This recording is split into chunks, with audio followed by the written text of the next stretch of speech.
Hello everybody, my name is KingStix. In this video, I'm going to be showing you how to play Olaf Jungle like a pro, excluding Redemption. I don't recommend building Redemption on Olaf in solo queue since it's not very good for solo carrying. It relies too much upon your teammates to carry you instead. Olaf is a highly situational jungler. You can't pick him willy-nilly. You want to have an idea of what's on your team. What you're looking for is at least one AP character on your team since Olaf does AD.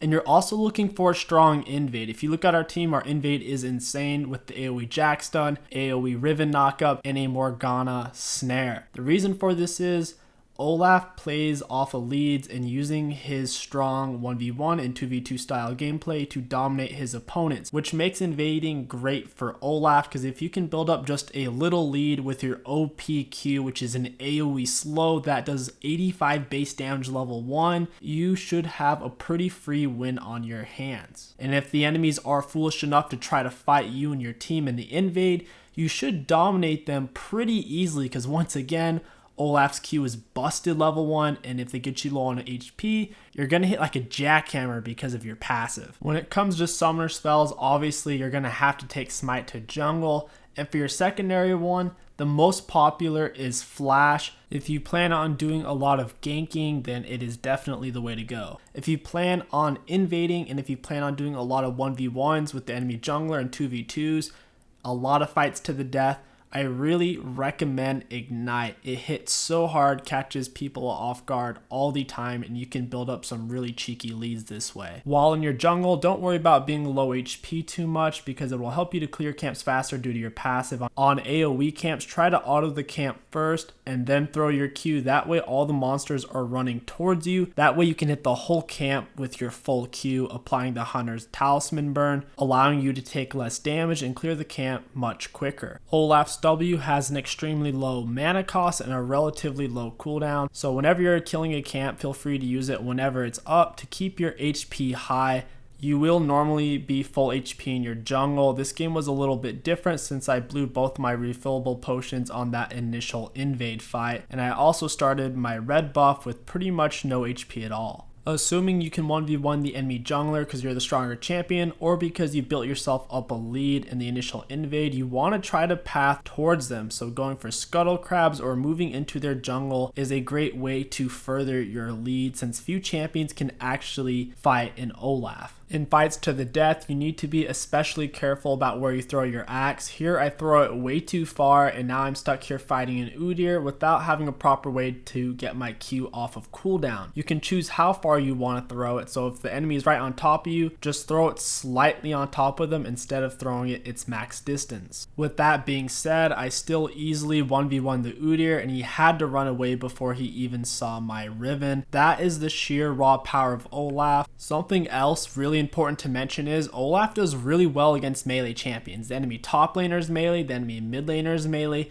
and the enemy jungler is melee. So in all these fights, they're within my hands. And if you get within Olaf's hands, he's going to rip you apart like you see there. I'm pretty much back to full HP after a 2v3 that me and Riven just won. And I haven't even bought in my items yet. All I have is my red buff, my blue buff, and my abilities. From pressing tab and seeing Udyr CS, I could tell he wiped out his blue side of the jungle, so I figured he would come back here looking for his raptors or for his golems, and he was foolish enough to fight me. Heck, I didn't even have to use my ignite. He was full HP, he had more items than me, he had his refillable potions, and I still didn't even have to use my ignite. Olaf is just that strong in 1v1s and fights to the death. This is how you're going to want to position him. As you can see, by putting yourself in the enemy's jungle, not only are you getting their camps and putting them behind, it also puts them in constant situations where it's pulling them away from ganking. That's the thing about Olaf Jungle. He is not the best ganker. He doesn't have an amazing form of CC, and he doesn't really have a speed up to gank a lane. He doesn't have a proper gap closer. You can cover up that disadvantage though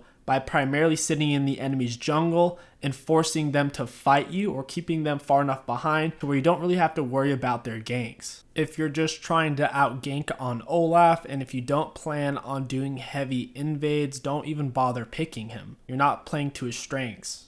For your skill order on Olaf, always start Q, get W at level 2, and then if you're going to be farming, take a third point in your Q, or if you plan on invading or going in for a gank, then you're going to want to get your E at level 3. At that point, you will be maxing Q first, W second, and E last, and of course taking points in your ultimate whenever you can. Before I show you what you should be looking for Olaf on the mid and late game and some tips, let's go over his runes and items. Alright guys, for your runes on Olaf, you only have 2 options. The best one by far is going Conqueror, Triumphant, Alacrity, and Coup de Grace. You don't really need the Tenacity because of Olaf's ult, and going for a Bloodline is a little bit over the top since you already have insane healing off of your W. And then down your secondary tree, you're going to go for free boots and Cosmic Insight, then taking attack speed, adaptive, and armor. Once the magical footwear nerfs drop, then probably the better secondary tree on Olaf will look something more like this. This way you can get the cheap shot damage off your Q and also have really fast base movement speed to run targets down before you have to throw out your Q. This will be a decent page, or maybe just going for water walking celerity, but for now, until the magical footwear gets nerfed, this is your best page. If you plan on doing more ganking, and if you don't plan on counter jungling and doing lots of 1v1s with the enemy jungler or 2v2s, then your best option is going to be going for Predator. For your secondary tree, I would recommend getting Celerity and Water Walking. Celerity is going to buff how fast you're moving on your Predator, and the extra movement speed your ult gives you for 1 second. And then this would be your best page if you plan on doing just loads and loads of ganks, or if Conqueror gets a hard nerf. For your items on Olaf, your best choice is going for a Cinderhulk, especially with the recent Cinderhulk buff. It'll help out your clears a lot without sacrificing any tankiness. For your boots, you always want to get Tabbies, unless the enemy has 5 AP champions, since your ultimate does allow you to negate all forms of CC. After you have your Cinderhulk and your tier 2 boots, your best option if you're ahead is going for Black Cleaver. If you're not necessarily ahead, it's usually going for a Righteous Glory or for a Sterix Gauge. All 5 of these items are really good, and you'll be building them pretty much every game on Jungle Olaf. Righteous Glory is especially important if you're not taking Flash or Ghost as a secondary summoner spell. Olaf has a lot of great optional item choices. He can get GA if the enemy team is mostly AD. He can go for a Gargoyle Stoneplate if he's building mostly tanky and if he's having to itemize versus an AD and AP carries on the enemy team. Adaptive Helm is a great choice if the enemy team has a fed Bran or Malzahar. And then if you are planning on getting a Warmog, that's typically whenever you're going to get a Gargoyle Stoneplate, since the Gargoyle Stoneplate synergizes off of high HP. And then a Randuin's Omen is great if the enemy team has 1 or more crit champion carries on the enemy team, something like a Yasuo and a Draven for example. Olaf has great single target camp clears because of his passive and W, and he doesn't struggle with AoE camps at all. Not only that, he's also fairly exceptional at soloing dragons, Rift Heralds, and duoing Barons, so if you see the opportunity, feel free to do it. At times, landing your Q on Olaf can prove to be challenging. A way to make it easier, try to auto attack the enemy first, so just run up behind them, hold on to your axe, trust me, they'll keep trying to juke it, and then once you're right on top of them, or after you've slowed them, or after they've determined their walking path, then use your Q, because if you completely whiff it, throw it in the wrong direction, your chances of getting the kill or being able to chase them down are really slim. As you can see here, I throw out my axe way too early. Luckily, this Yasuo is a total dingleberry, foolishly turns around to hit me, and then at that point, I just slow with my auto attack and then start bashing his head in with my Qs. Also, don't forget, your ultimate does give you burst of movement speed for 1 full second. So if you are chasing someone down, even if they don't throw out a CC, if you need to use your ultimate to keep up, feel free to do so. If I didn't use my ultimate in this situation, Yasuo would have simply finished running away from me.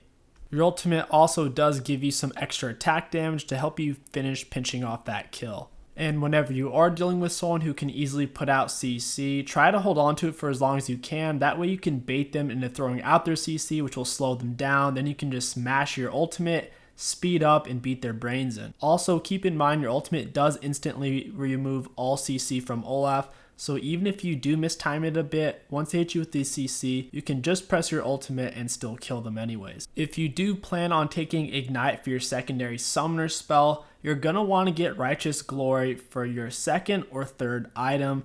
you will need that extra mobility. If you're taking Flash or Ghost, you can go ahead and pick up a Black Cleaver for your second or third item instead. In the mid game and the early late game on Olaf, you want to try to bait the enemies into coming to you.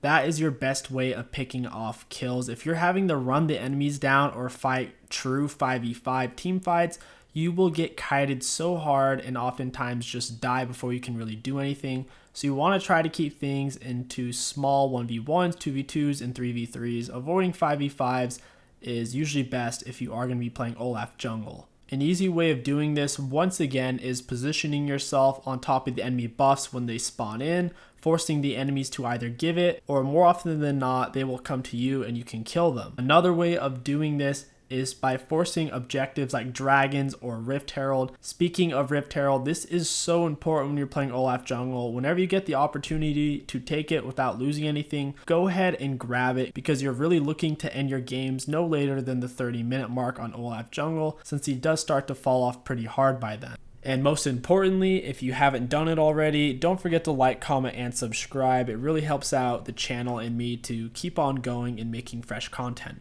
And finally, I want to announce for all you badasses who stayed to the very end because you truly care about playing Olaf like a god, Quarterback this season has some really great rewards. They have their standard rewards for scoring 1,000 trophies, 2,000 trophies, and 3,500 trophies, so you can earn a lot of Quarterback coins. Plus, they have a special event this week called Solve the Puzzle, and if you solve the puzzle first, you will get lots of cool shit. All the program skins, a spot in their Hall of Fame, and if you solve it 2nd through 6th, you will get 5 project skins. So I definitely recommend participating in Quarterback this week. There's lots of cool shit, and I will leave you guys with this ad that I think is pretty cool for this week of Quarterback. Peace, love you guys. Last week, Club held a massive event with the winner joining the Club Hall of Fame. This week, before we announce the next contest, I'd like to shout out the winner. Here it is, everybody. Please welcome... Wait, what? Sorry to interrupt your regularly scheduled programming. The Hall of Fame will not be arriving on schedule or at all. In fact, in 7 days it will be destroyed entirely. You'll never find me in time. Are we back? Yeah? Okay. Not sure what's going on, but I can't access the Hall of Fame. We're gonna need your help this week to figure out what happened. We'll send out any info or clues we can gather. If you can crack the case, we'll give you a spot in the Hall of Fame and some sweet prizes. Help us, club members. You're our only hope.